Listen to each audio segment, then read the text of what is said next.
Bonjour mes amis, hi guys, Christmas time is preparing here in Hong Kong. As you can see, I am right in central at the landmark, reporting for you again from Hong Kong, and I wanted to talk about the watch auctions that happened last weekend. There was one auction by Phillips and two auctions by Christie's.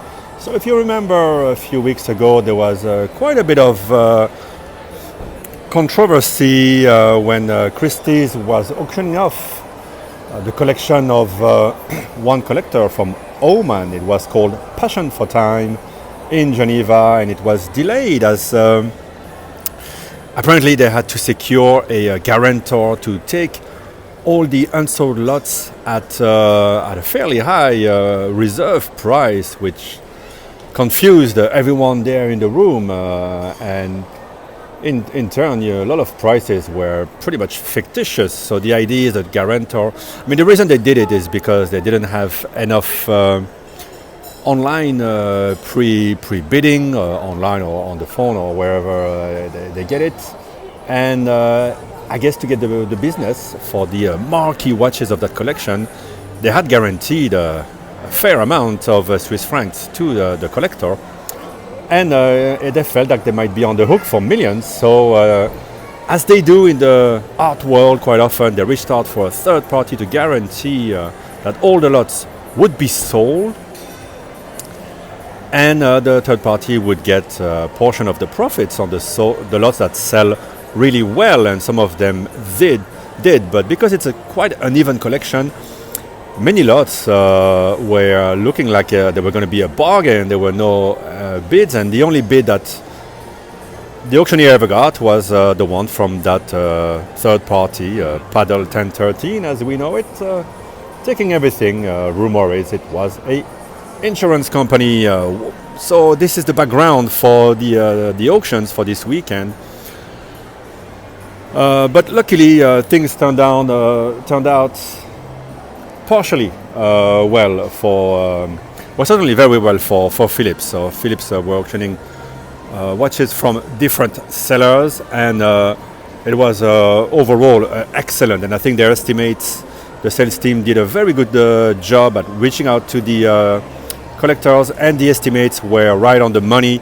And so it allowed for quite a bit of bidding action in the room, on the phone, in the pre-bidding. I think the only lot that was probably overestimated was the China edition of a Tourbillon FP Journe.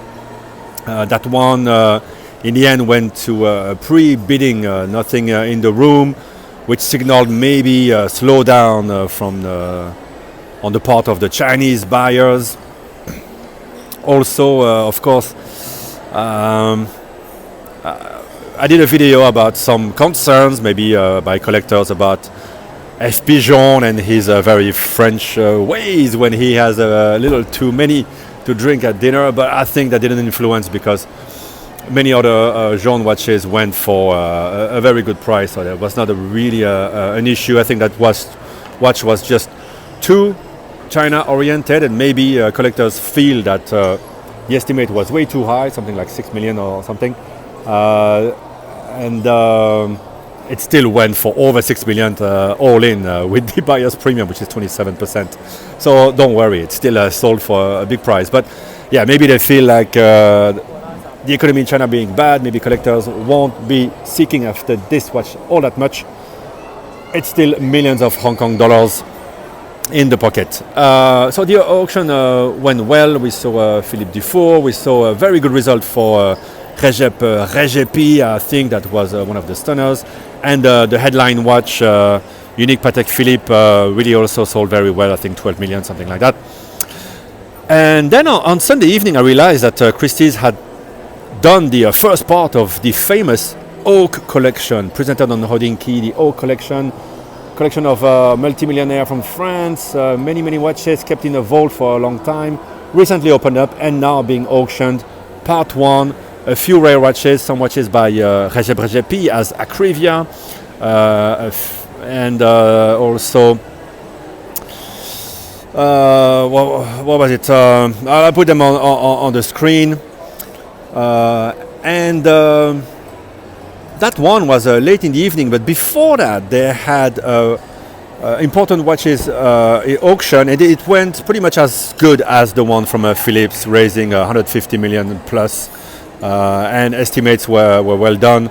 And so that was even more bizarre when the oak collection, and I really wish I had seen it live because it must have been awkward. Many lots didn't sell. Many lots were grossly overestimated, and some marquee lots, some headline lots were not sold. So what happened? Well, three things. First, maybe that story about the Geneva auction, the passion for time, was a bit of a curse for the auction. Two, I think the auction, the list was of watches was very uneven. There were very apparently important watches from Audemars Piguet and Patek Philippe, but they're also very entry-level kind of brands. Very good watches, don't get me wrong, very good watches, but Jaeger-LeCoultre, Breitling, Omega. And thirdly, many of those watches were actually one-offs and without a reference point for collectors to price them. And which leads us to the fourth point, is that the estimates were completely wrong, even for watches that we kind of could estimate pretty well. The estimates were widely out of range. We're talking like 3 to 1 on the lower estimate from what it did. So many lots didn't sell, and many lots sold at bargain prices. And I wish I had been online because, man, you could get a Jaeger-LeCoultre Tourbillon for a very good price, and a few other watches turned out to be a very good deal. So I'm quite surprised, especially coming on the back of a successful auction in the afternoon. Maybe the fifth point we can add is that auctioning things at 6 o'clock on a Sunday night in Hong Kong is not going to attract, especially on the back of two big watch auctions, and for very esoteric models, it is not going to be a recipe for success. So I think that maybe they mistimed, they misestimated the watches, and overall, not a great start. I was surprised that like the poster shot for that auction, rare Audemars Piguet, didn't sell. Likewise, Patek Philippe, which I had seen here. There was a preview here in Hong Kong, in this building actually, in the office of Christie, at the same time as the only watch auction. But of course, the only watch auction was postponed, and that might be the sixth point. You know, the collectors are a bit worried about what's going on with that auction. So yeah, all in all, maybe a bit too much to handle for this auction. It happens. They still set very good prices for a lot of watches. Others were quite reasonable. I think I'm thinking about the longer datograph, maybe not the most attractive version of it. Welcome. Went for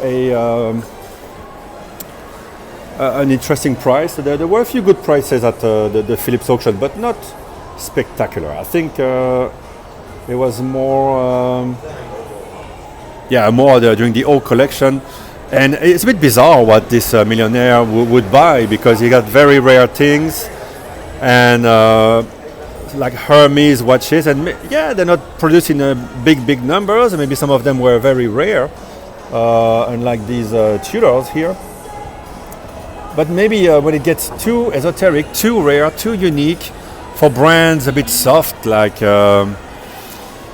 I don't need to name and shame, but for brands that are not exactly what you expect at auctions, things that you could buy pretty easily anywhere in Hong Kong, in the watch world.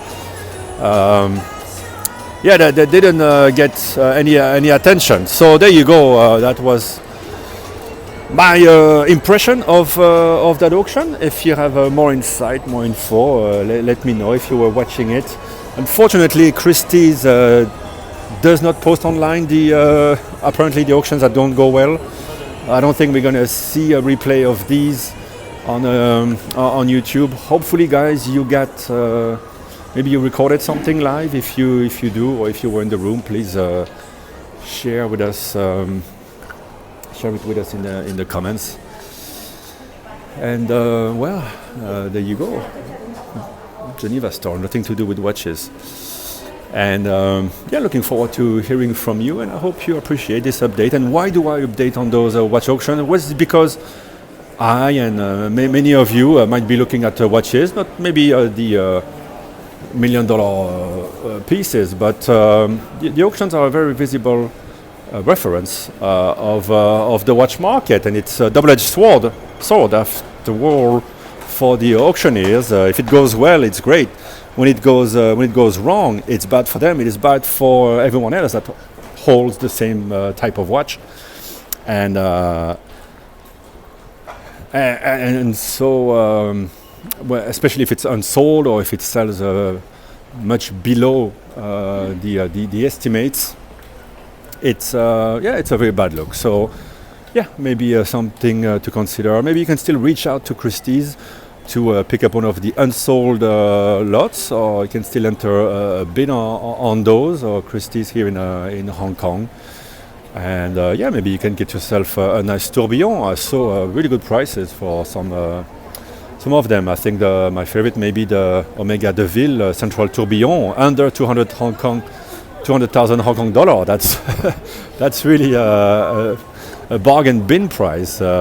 All right, guys, enough on this topic. Speak to you soon. Bye bye.